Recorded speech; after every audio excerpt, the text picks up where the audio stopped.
Tonight on Nova, a scientific expedition sets off to explore the waters of Vancouver Island, once called the Island of Whales. This rugged coastline was then home to thousands of whales, greys, killers, and humpbacks.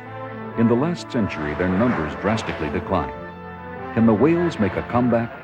Gregory Peck narrates a spectacular voyage of discovery, Swimming with Whales.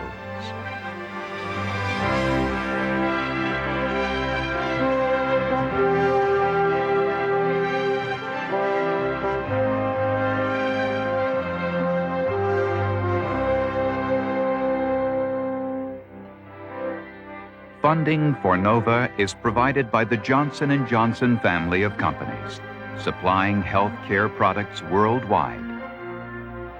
And Lockheed, a bold new force in systems engineering, management, and technology services for defense, space, and industry. Major funding for NOVA is provided by the financial support of viewers like you.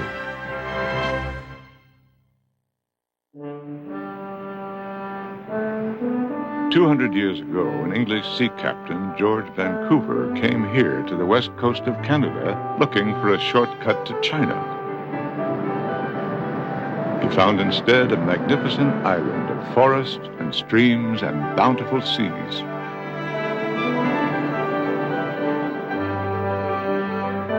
Vancouver Island, as it became known, was also an island of whales, humpbacks, gray whales, and many others. They were hunted by Indians in dugout canoes, and then by commercial whalers. By the 1960s, the whales were all but wiped out. The whalers and their harpoons are long gone, but uncertainty still clouds the future of the island whales. Will they ever fully recover from whaling? What is the condition of their habitat and food supplies? Are they facing new and even greater threats to their survival?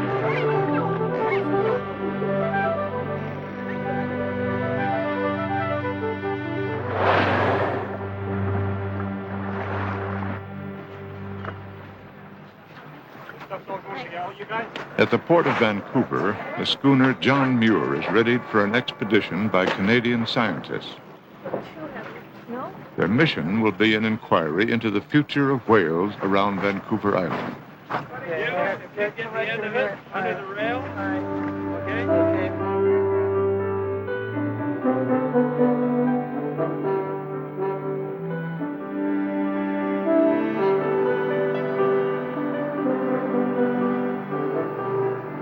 The John Muir will travel more than 600 miles around the biggest island on the west coast of North America.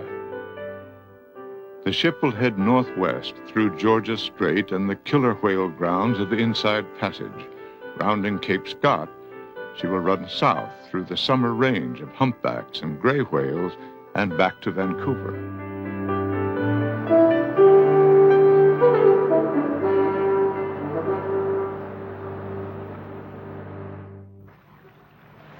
The trip begins with a day-long run up Georgia Strait.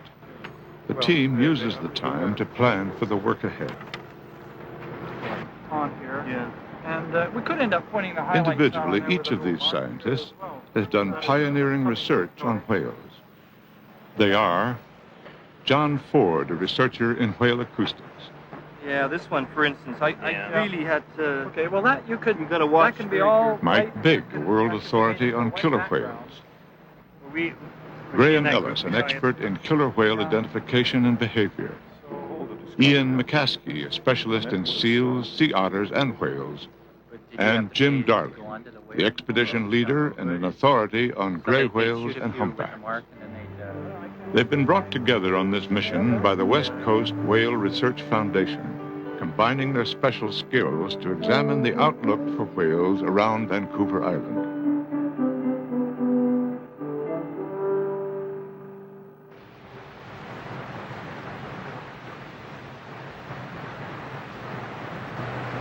To the north of Georgia Strait lies Seymour Narrows, the tumultuous graveyard of foundered ships and luckless seamen. Captain Rod McVicker has waited for the rapids to slow after the peak of the tide. At full flow, the 13-knot currents could swamp the 68-foot John Muir.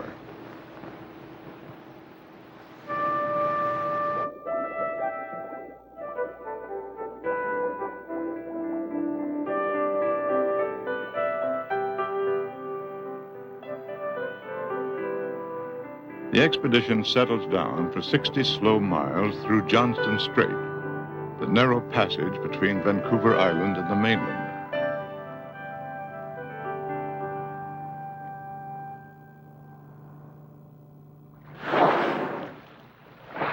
Suddenly, there are whales all around the John Muir. These are orcas, known by the name killer because they sometimes prey on other whales. I think it's just the rips, you know.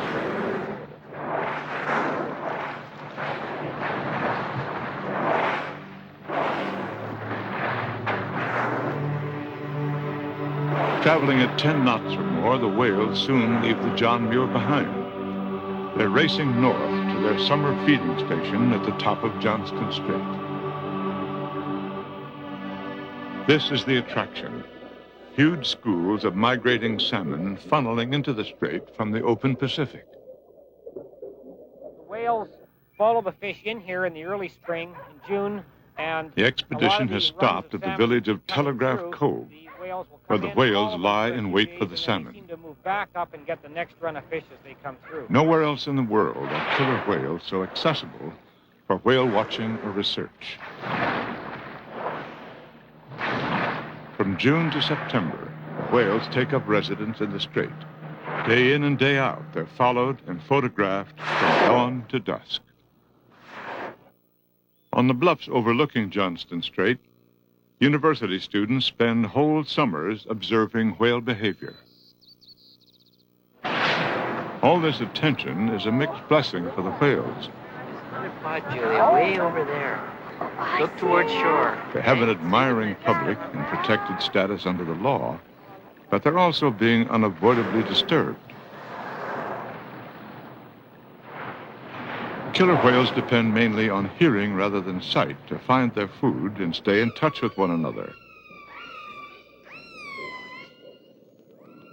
Increasingly, their world is cluttered with our noise.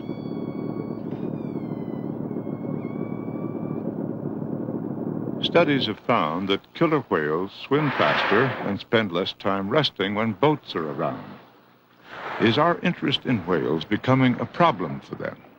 We don't know whether we're bothering them, whether whale watching or whale research is bothering them. Is that a long-term problem or not? Or is it just building up and they're just at some point going to say that's enough and then leave the area? To look back in 1973, 74, the early years, the whales were much harder to approach than they are now, so they've obviously adapted to it. Yeah, it's an interesting change in attitude. When we began in 1973, people were shooting at them. It was a fairly common thing. But we went out just a few days ago, and I felt I had to apologize to the whale watching boat that I was in photographing these whales to identify who's born and died in a particular pod, and then I wasn't harassing them. So it's gone from worry about harassing from shooting to worrying about harassing to do research.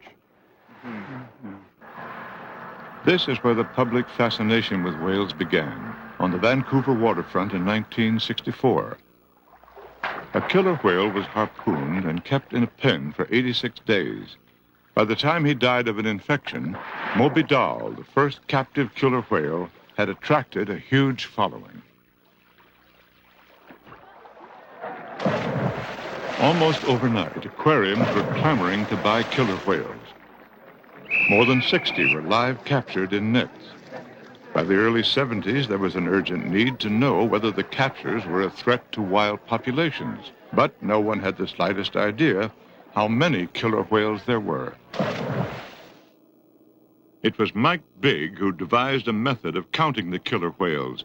The key was his discovery that every whale could be identified by its own distinctive markings. There were open saddle patches. That's the white patch at the base of the fin, at the back of the fin. There would be scratches. That, again, was another feature, rather like a fingerprint. Within the next 2 or 3 years, we had expanded the survey to photo identify all of the individuals on the coast. And we were able to then put them down into a catalog with their genealogical trees. And since then, we've been monitoring the population every year. Instead of the thousands of killer whales believed to inhabit the coast, Mike Bigg found only about 300. Government regulation soon brought an end to live captures. His study also revealed the existence of 2 completely separate races of killer whales, a group of resident whales that gather in certain known areas, and transients whose movements are unpredictable.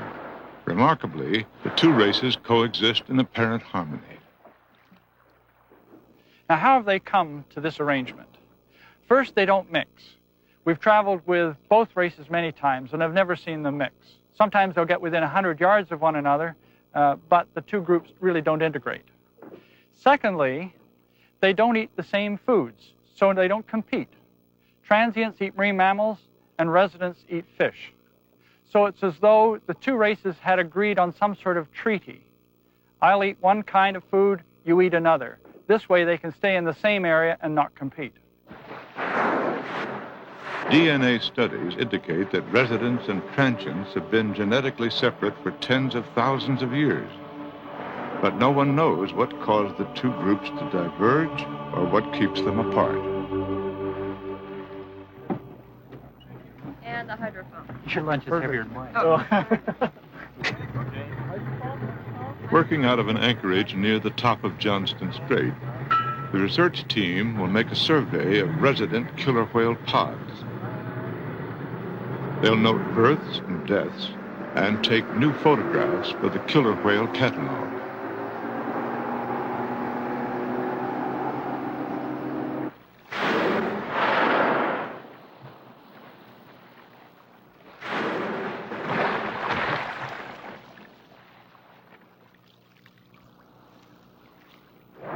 This group's the maternal group A30. We've been following this group now for almost 20 years. We have a mom. That's her A30 with the curved fin leading the pod. She's about 40 and the mother of 6 offspring, including a new calf, which will probably be her last.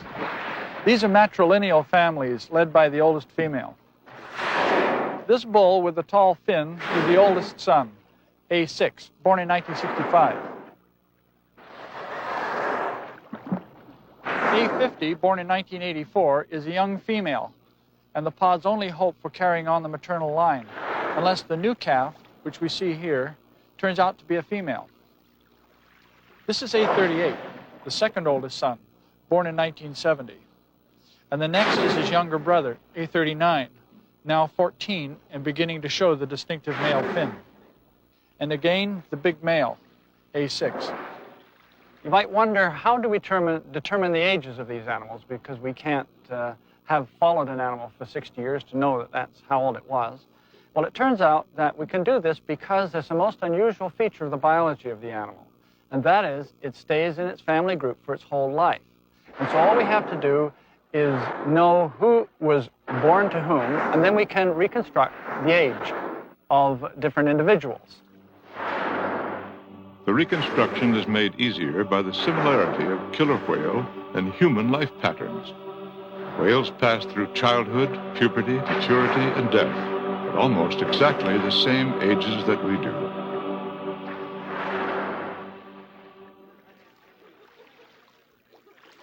In 1968, straight out of high school, Graham Ellis became one of the first killer whale trainers in the world. Nothing was known at that time about the nature of killer whale families. We didn't realize back in those days the devastating psychological effect we must have been having on them by splitting up these tight family units that we find these animals travel in now after our years of study, that they're together for life, basically, a mother and her offspring, and may never be more than a mile apart. And in those days, we were capturing them, shipping them off to all parts of the country with absolutely no consciousness of that. There is no agreement among scientists about the future of live captures. While captive whales have contributed greatly to public awareness, many have died.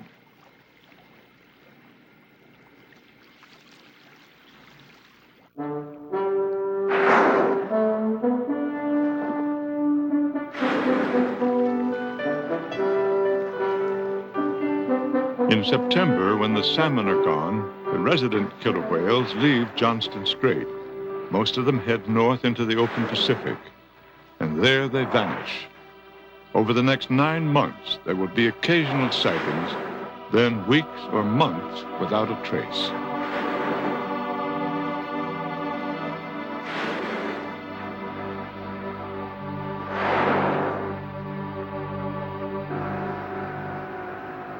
John Ford has run 30 miles ahead of the expedition. He's headed for Scarlet Point Lighthouse near the northern tip of Vancouver Island to check on a project that may one day chart the mysterious wanderings of killer whales. Hi, Athena. Hi, Darlene. Lightkeeper Darlene Tansky and her daughter Athena have volunteered to tape the sounds of passing whales. Good stuff. We just saw them off Pine Island there. We could just see them coming down. How many again? There's about 18 of them. Recently, they recorded the calls of a large pod in Queen Charlotte Strait. Whales as far as 10 miles from Scarlet Point can be heard underwater. Their calls are picked up by an underwater microphone called a hydrophone that John has anchored 75 feet beneath the surface in front of the lighthouse. A signal is carried by wire to the house and broadcast over a speaker. Whenever the Tanskys hear whales, they start a tape recorder. Okay. Let's see who we got here. This is always the best part. What I do is I have a little hieroglyphic system to transcribe the sound so that helps me remember what calls have been on the tape. Nearly 10 years ago, John Ford discovered that each resident killer whale pod has its own unique dialect, which is passed unchanged from generation to generation. Uh-huh. Okay, with that one call helps to narrow it down to one of 3 pods. Oh, that was quick. Yeah, it's certain. That would have taken a lot longer. Well, what happens is each pod has about a dozen different calls that they use all the time, and sometimes a few of those calls are. Oop. Okay, I know who it is now. It's A5 pod, and the reason that you can tell is this call right here. Does that make sense? That one with the up sweep on the end has got you've got that marked a few times on there. Yeah, because the animals repeat the calls over and over again. And that particular call, I have a name for it. It's called N9. They just did it again there. And it's got a little tiny accent on the end of it, a little ending, that call. Oh, okay. See, it goes down on the end? Yeah. That call is given only by A5, or at least that little ending on it that goes down. John Ford hopes to establish a network of listening posts like Scarlet Point. Given enough tape recordings from locations all over the coast, he believes he could plot the year-round movement of resident pods. But a greater mystery remains. No one has any idea what the calls of the killer whales mean. Clearly, they bear no resemblance whatever to any human language.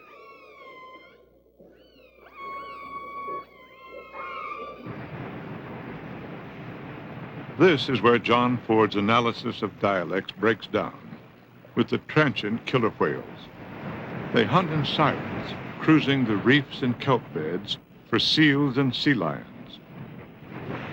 When they're not hunting, the transients can be extremely vocal, but they use no dialects that John Ford can yet identify.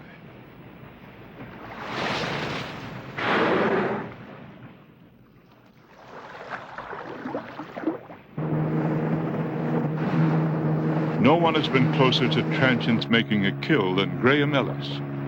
On a whale photo survey in Georgia Strait, he saw a killer whale breach in the distance.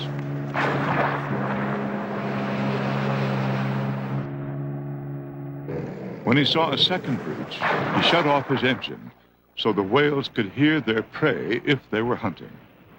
The whales were moving fast, chasing something that Graham couldn't see. When they surfaced again, they were just beyond the stern. And then he saw what they were after. A young harbor seal that was trying to hide under the boat. The whales showed no fear of the boat. Closer and closer they came until they passed within inches, rocking the boat like a cork. The seal had disappeared. But then it bobbed up from its hiding place next to the motor and darted out into the open. Incredibly, it lunged at one of the whales. Close behind came another whale, and in a flash, it was all over.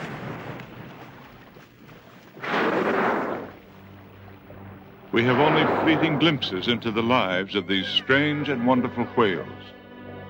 No other animal speaks in dialects or remains all its life with its family.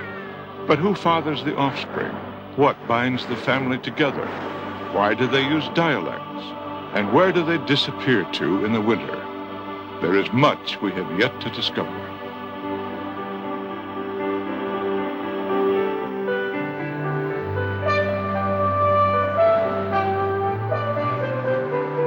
At the northeast corner of Vancouver Island, the John Muir meets the swells of the open Pacific. At last, after 2 weeks of headwinds, she has a sailing wind on her beam. Okay, all right. Just straight up into the wind. You gotta watch. Too fast. Okay? I'm not on. There's a ship. Now you're gonna swing over this way. You're gonna come up. We're gonna fall off and attack and see how she does.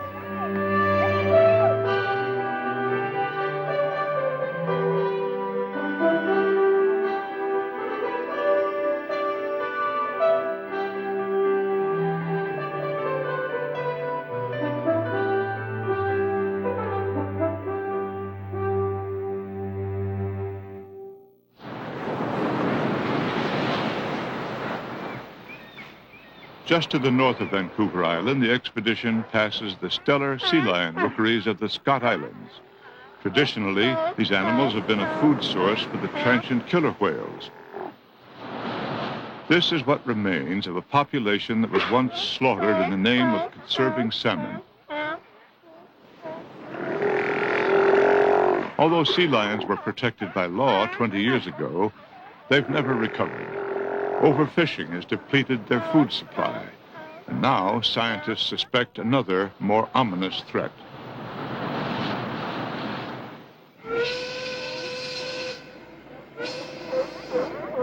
In the shadow of the pulp mill at Harmac on Georgia Strait, 2,000 sea lions gather every winter.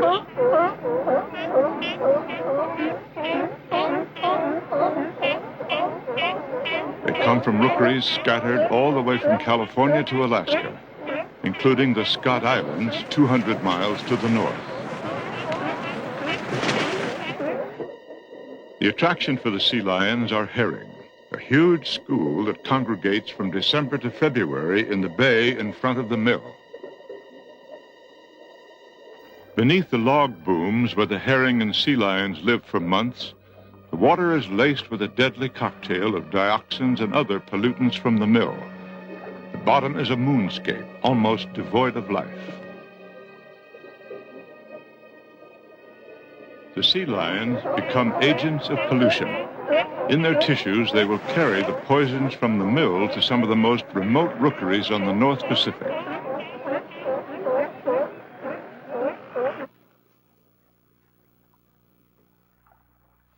This animal is dying here.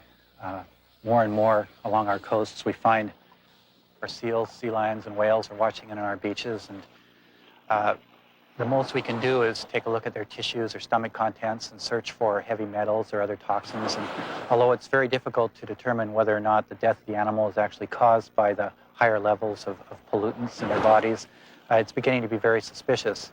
And unfortunately, this is becoming much more normal along our coast than it is unusual.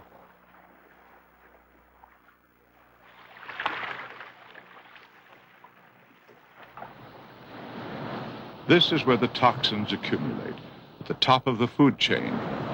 The killer whales feed on the sea lions or on fish if they're resident whales. Either way, the toxins are concentrated in their bodies.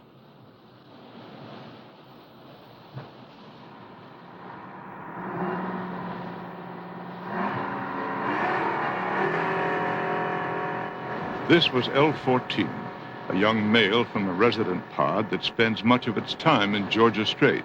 Tissue analysis will show that he carried a massive dose of mercury in his liver. Although killer whales were too small to be of interest to commercial whalers here, they may now be in great danger from pollution.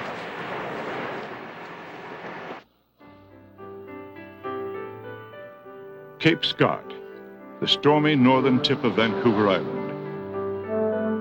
On a day of relative calm, the John Muir slips past and turns south.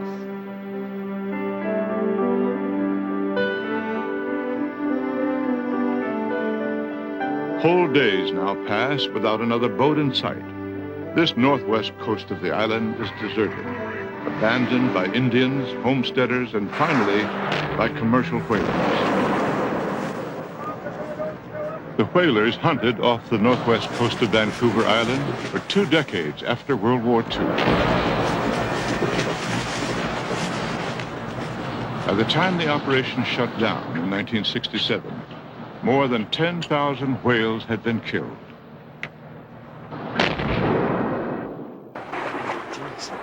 What is it? Whaling harpoon. Probably a whale brought it in and died here. Oh, yeah. How it happened, I guess. Lift it up the other way. Well, it must weigh at least 100 pounds. Yeah.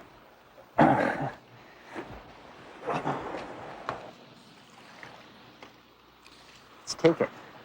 You can carry it.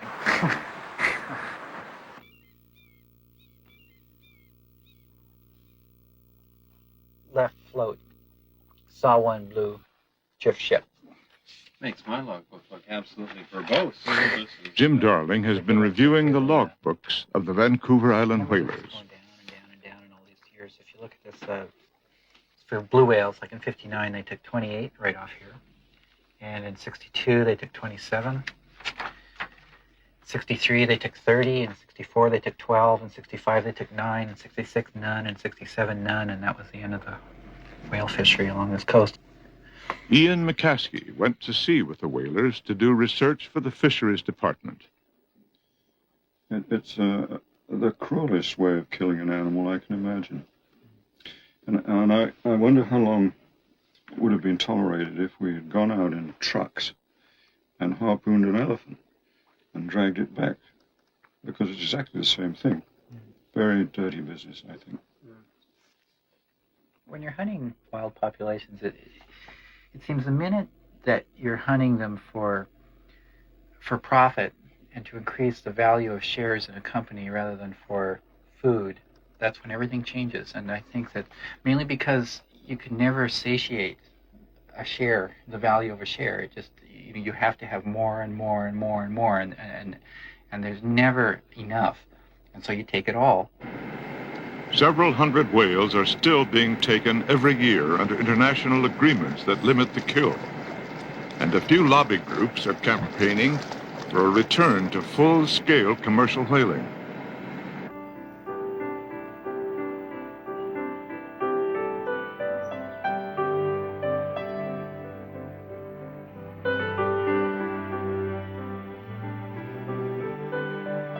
Few places on Vancouver Island have been left unscarred by the chainsaw or the bulldozer. But here in Brooks Bay, on the most remote corner of the island, there remains a last unspoiled expanse of coast.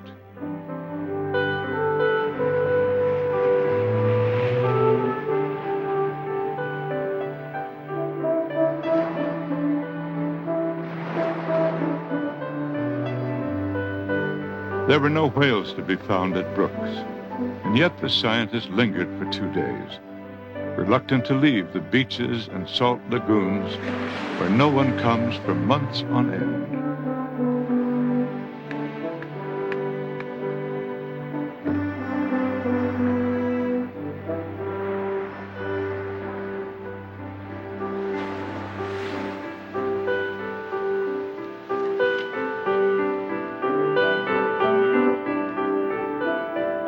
beaches of the Brooks Peninsula are as pristine as any on Earth.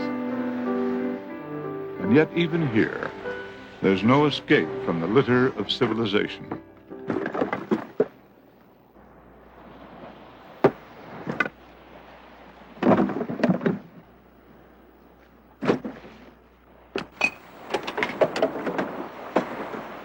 We haven't even touched it. It's 10 times as much as in this bay. Of course, some's unavoidable like that. Yeah. There's no excuse for that. Untold thousands of creatures are killed by plastic and nets. This fur seal died miserably far out on the open Pacific. I don't think people realize how far we've already gone in polluting the oceans. I think we still talk about it as something which might happen in the future, and it's already happened.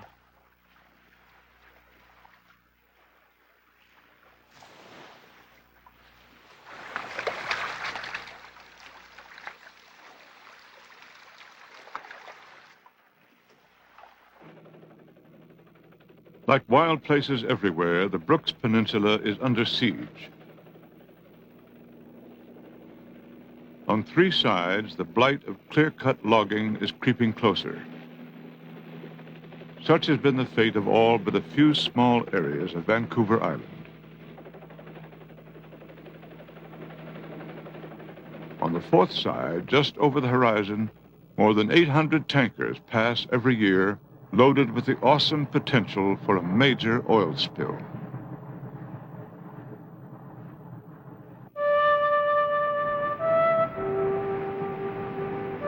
Just to the south of Brooks lie the magnificent Bunsby Islands.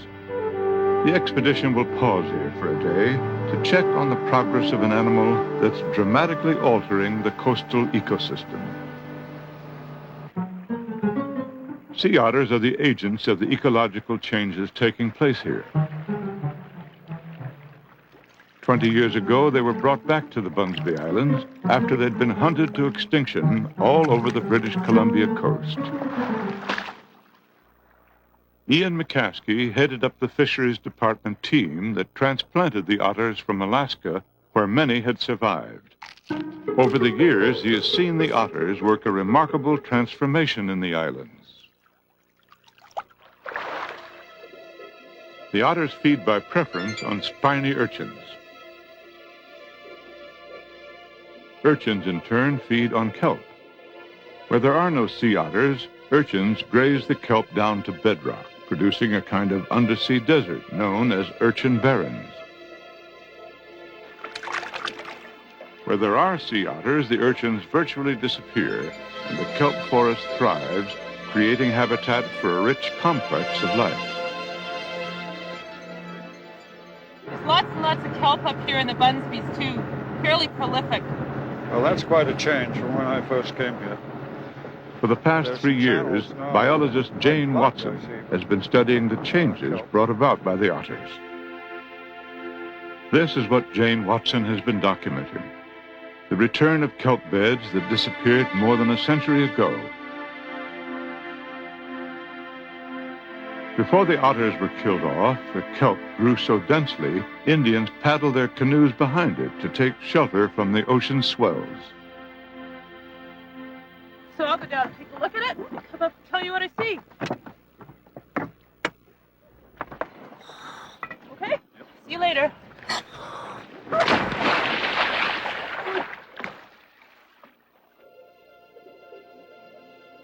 The whole water column from surface to floor is basically kelp.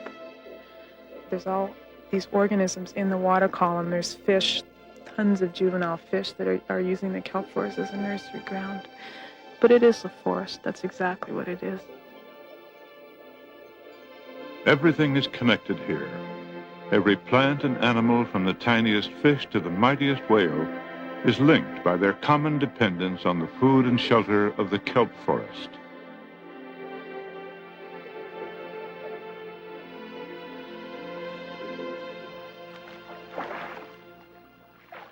The changes are really dramatically rapid. Mm-hmm. The otters have been forced to eat other things, so they're eating snails, they're digging for surface clams, they're eating kelp crabs, they're eating a lot of the little snails on the kelp. I like to call that otter popcorn. just little things that they're forced to eat. The otters have cleaned out all the easily obtained food around the Bunsbys. A growing population has forced them to spread out for nearly 100 miles along the Vancouver Island coast. Barring a disaster such as an oil spill, they've returned to the coast to stay.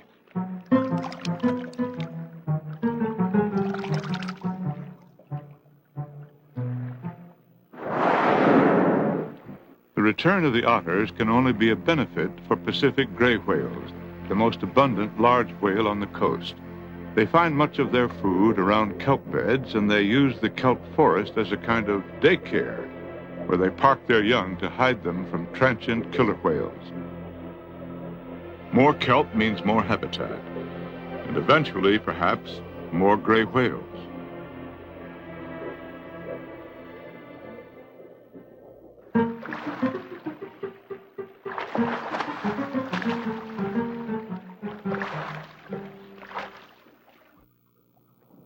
Off Estevan Point, halfway down the west coast, the expedition encounters a group of feeding gray whales. There are perhaps 10 animals here, scattered in a loose herd. Unlike killer whales, gray whales appear to have no social unit larger than a mother and her calf. These animals were once thought to be unapproachable, and so hundreds were killed for research. 20 years ago, Jim Darling discovered that he could, in fact, study them in the wild. In the years since, he has gradually opened a window into their lives.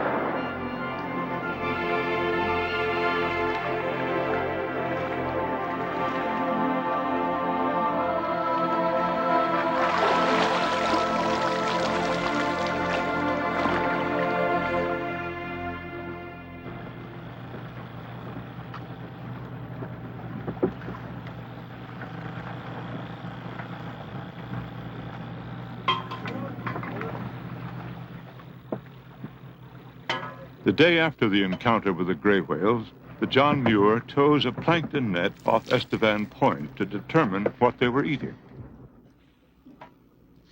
These are mysids, one of the favorite foods of gray whales.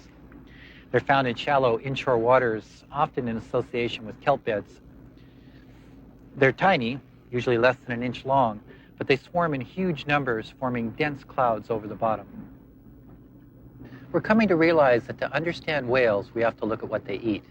Virtually every aspect of a whale's life, their numbers, seasonal movements, annual migrations, social patterns, and even their shape is determined by what they eat. In the case of gray whales, this picture is incredibly complex because they feed on so many different things.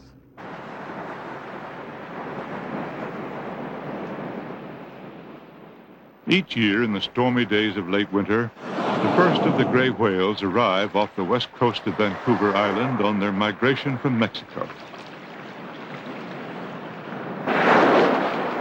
Although most of the whales are bound for Alaska and the Aleutians, something attracts them to detour into this shallow bay called Hesquiat.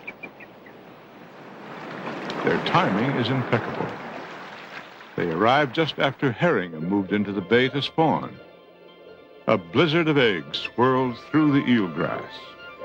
For 2 or 3 weeks, the whales will interrupt their migration to gorge on the roe.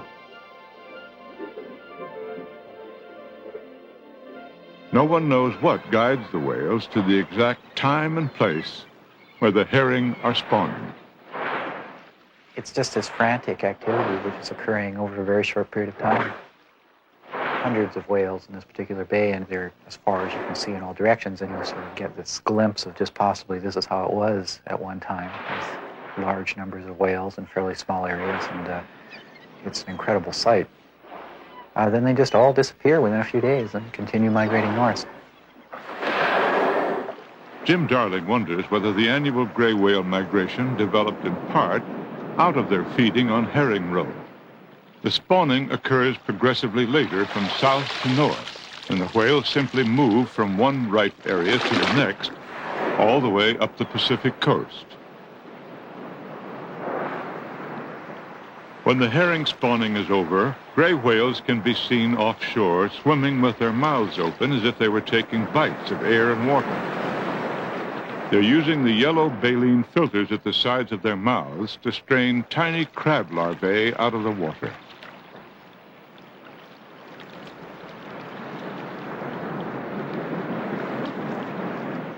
We often find gray whales feeding on things that are so small that they hardly seem worthwhile. These Dungeness crab larvae, for instance, are about half the size of your smallest fingernail, but at times are enormously abundant. In the springtime, we'll find them in dense patches on the ocean surface. In late May or June, these larvae molt and turn into baby crabs like this, which then sink to the ocean floor where they spend the rest of their lives. We're not sure if gray whales follow them down to feed on them, but we do know that gray whales have developed special techniques to feed on organisms which live in the sea floor. The gray whale's head is shaped somewhat like a huge beak. Perhaps it has evolved as part of a bottom-feeding strategy that's unique to gray whales. The whale dives to the sea floor and, rolling on its side, plunges its head into the sediments. With the side of its jaws flush to the bottom, it sucks in a mouthful of mud that contains food. Suction is created by the undulating movements of the throat. Then the whale turns upright and, chewing to loosen the mixture, forces mud and water through its baleen filters, which strain out the food.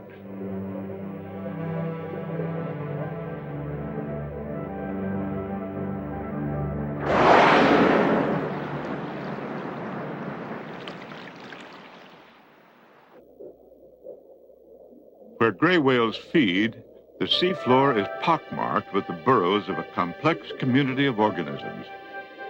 There is always life to be found in these soft-bottom sediments. The whales use these places only for a limited time before they move elsewhere. Thus, they leave a seed stock of organisms to rebuild the community. Closest to the top of the sediments are ghost shrimps, one of the mainstays of the whale's diet.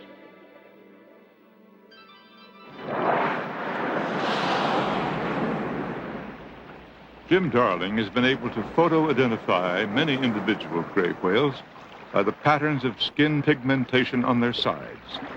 These markings are permanent and distinctively different on every whale. This tool has allowed us to make accurate population counts. We can now follow individuals to determine where they feed and who they socialize with. It's also allowed us to dispel some of the mistaken assumptions about gray whales. For instance, it was long assumed that there were no summer residents south of the Bering Sea. We've learned that there are populations of gray whales which come back year after year to summer ranges all along this coast. The Pacific gray whale has recovered from commercial whaling perhaps better than any other species of whale. Food may be the reason. Gray whales don't compete with humans for the things they eat. Many other whales feed on fish that we have seriously depleted.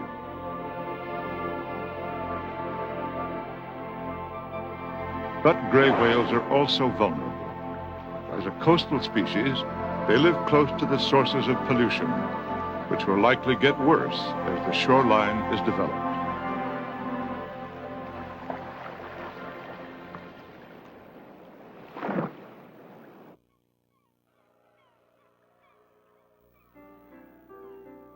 Tofino, the home port of the John Muir. After a 2-day layup to take on supplies, the expedition is going far offshore. The team will be looking for the great oceanic whales that once migrated in the thousands past Vancouver Island. Graham, there's a tripod at your feet. That's no good there. We'll put it up right against the stanchions. Told you now you're through with that. The search will take the John Muir 30 or perhaps 40 miles out onto the open Pacific.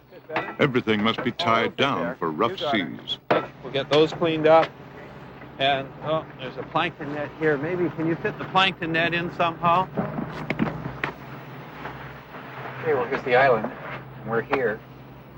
Here's where the whales are, just all in these shallow banks a little bit offshore. For the past 2 years, Jim Darling has been getting occasional reports of whales from fishing boats working the offshore banks.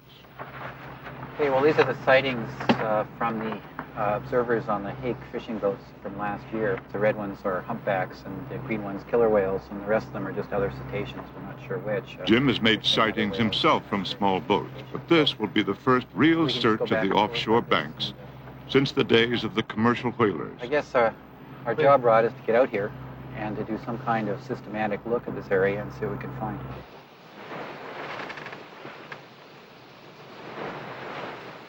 The object of the search will be right whales, finbacks, blue whales, and humpbacks. Only the humpbacks have been seen in recent times. It looks like we're finally coming up on the bank here. It looks like starting to shallow out. 20 miles offshore, the bottom climbs steeply to La Perouse Bank. Okay. Well, let's start this transect then, and we'll just sort of go back and forth through the whole Proposed to start at 4840. Captain Rod McVicker has laid out a search pattern that will systematically cover the ground. I figure it'd be about an hour across each line, and it's 2 nautical miles down. As the water shallows, the ground swell becomes steeper and the John Muir begins to pitch and roll.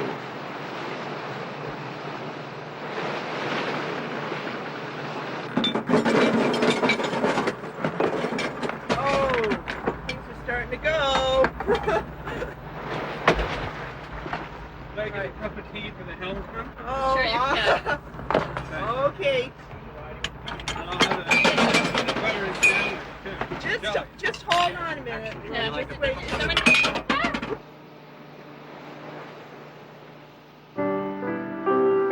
All eyes are on the water, but there's little to see. Through the morning and into the afternoon, the ship is hemmed in by fog. As the hours drag by, doubts creep in. Maybe there are no whales here to find.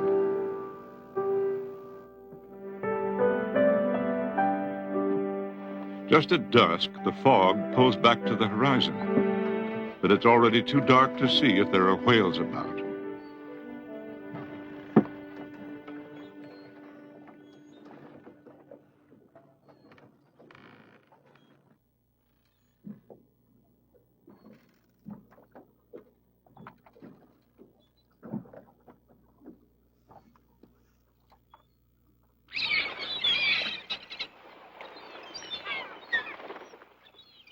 Morning, the fog is back. It tumbles into the inlets on Vancouver Island and smothers the offshore waters in a clammy blanket that envelops the John Muir 30 miles offshore.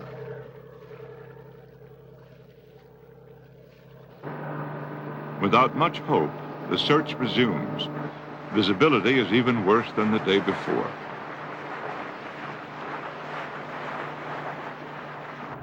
Oh, here comes a bunch of feet now. Yeah, okay. But right down near the At bottom, mid-morning, things take a turn for the better. 85 meters. Feed appears on the depth sounder, possibly herring. This is what the whales will be looking for. Well, now we're getting a whole mess of it here. When do we getting get down a there? whole bunch of feed. By noon, the fog is lifting. Suddenly, a whale surfaces dead ahead. I think there's just one, although there he is again. What at first appears to be one whale turns out to be two, a humpback mother and her calf. I don't know if that is true. It's awfully rapid. A third whale blows and swims slowly on the surface. But almost immediately, it dives and is not seen again. There he is. Oh, nice one.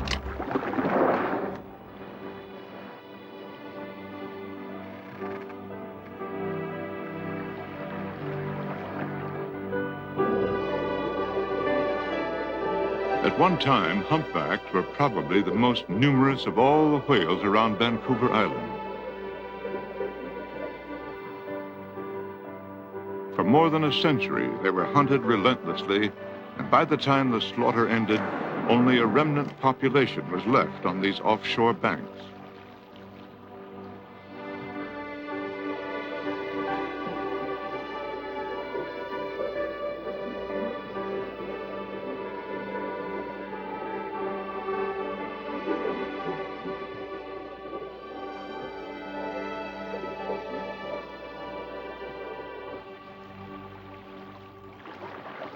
Finding the humpbacks is only the beginning of the expedition's work.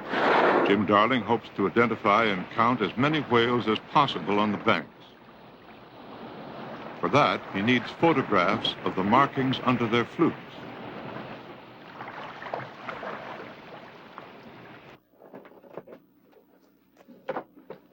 In the mid-1970s, Jim Darling began photographing humpbacks in the summertime off Vancouver Island and around Hawaii in the winter. After comparing hundreds of photographs, he discovered a connection between the two groups of whales. What we have here is a match between the only whale which has been seen both in British Columbia and Hawaii.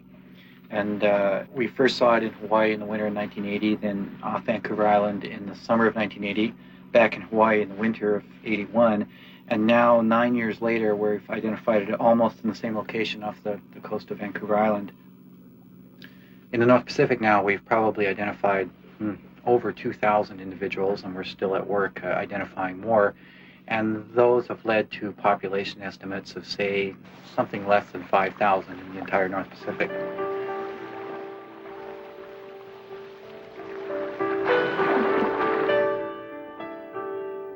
For 3 days, the search continues. Every day, whales are sighted and followed, but time after time, they turn out to be the same few animals.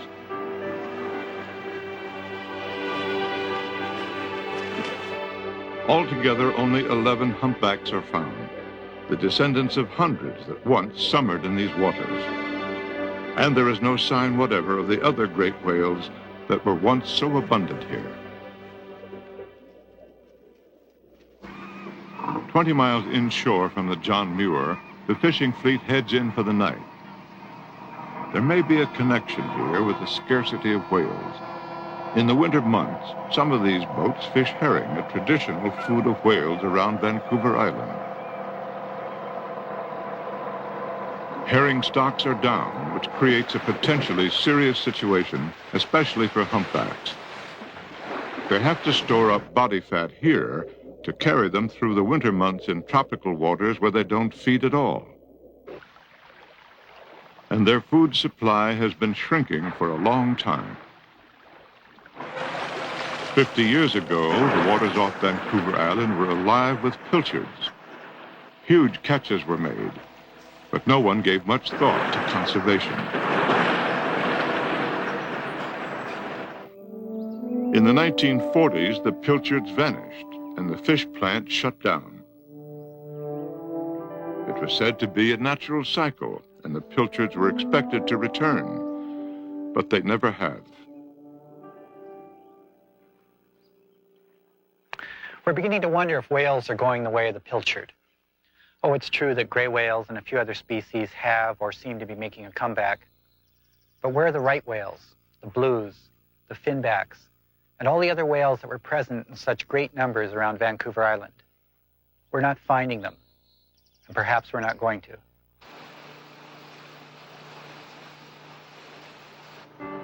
The John Muir is homeward bound. The expedition has found only 3 species of whales around an island where many species once thrived. Is it too late for whales to make a comeback? That depends more on us than it does on the whales. It depends how we look after their island environment. It depends on leaving them an adequate food supply in these waters. And most of all, it depends on whether we really care about whales as much as we say we do.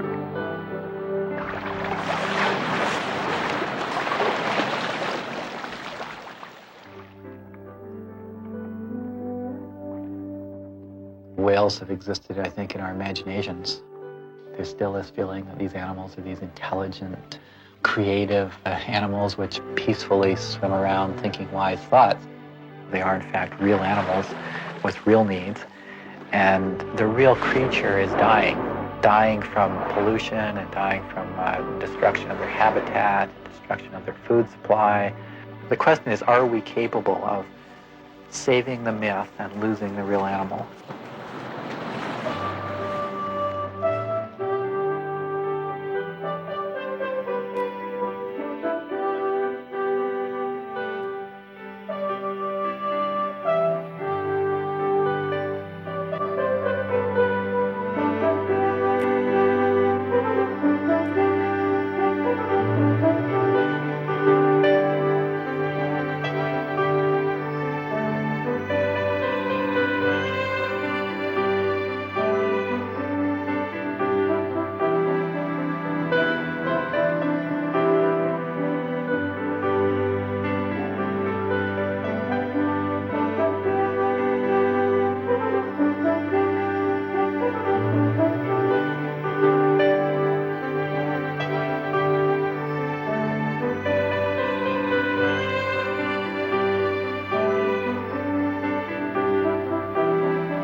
Funding for NOVA is provided by the Johnson & Johnson family of companies, supplying health care products worldwide. And Lockheed, a bold new force in systems engineering, management, and technology services for defense, space, and industry. Major funding for NOVA is provided by the financial support of viewers like you. For a transcript of this program, send $5 to this address or call 212-227-READ.